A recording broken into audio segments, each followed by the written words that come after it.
இன்னும் ஒரு 10 நாட்களுக்குள் அது முழு வடிவம் பெற்று முதலமைச்சர் அவர்களிடம் வழங்கப்படும்.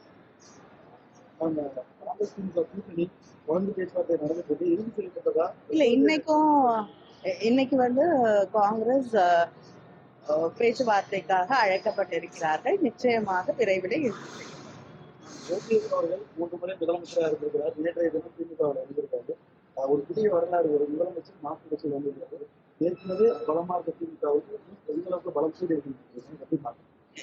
முதலமைச்சர் அவர்கள் மீது இருக்கக்கூடிய நம்பிக்கையாலும் திராவிட இயக்க கருத்துக்களை முன்னெடுத்து சொல்லக்கூடிய ஒரே தலைவர் என்ற அந்த நம்பிக்கையின் பேரிலும் திராவிட முன்னேற்ற கழகத்தின் மீது இருக்கக்கூடிய நம்பிக்கையாலும் தான் முன்னாள் முதலமைச்சர் திரு ஓபிஎஸ் அவர்கள் திராவிட முன்னேற்ற கழகத்திலே தன்னை இணைத்துக் கொண்டிருக்கிறார்கள்.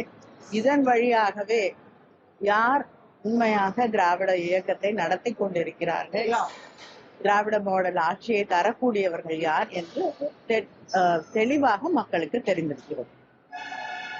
ஒரு தேர்தல் அறிக்கைகளை 3 கட்டங்கள் அதிமுக பொதுச் செயலாளர் தேர்தல் அறிக்கையில் விமர்சித்தார். அதுக்கு பதிலடியாக திமுக தேர்தல் அறிக்கை யாருக்கும் பதில் சொல்லக்கூடிய அளவுக்கு ஒரு தேர்தல் அறிக்கையை இன்னொருத்தருக்கு பதில் சொல்லக்கூடிய தேர்தல் அறிக்கையாக தயாரிக்க வேண்டும் என்ற அவசியம் திராவிட முன்னேற்ற கழகத்திற்கு இல்லை. ஏன்னா யார் தேர்தல் அறிக்கையை வெளியிட்டாலும் திராவிட முன்னேற்ற கழகத்தின் தேர்தல் அறிக்கையை தான் மக்கள் நம்ப தயாராக இருக்கிறார்கள்.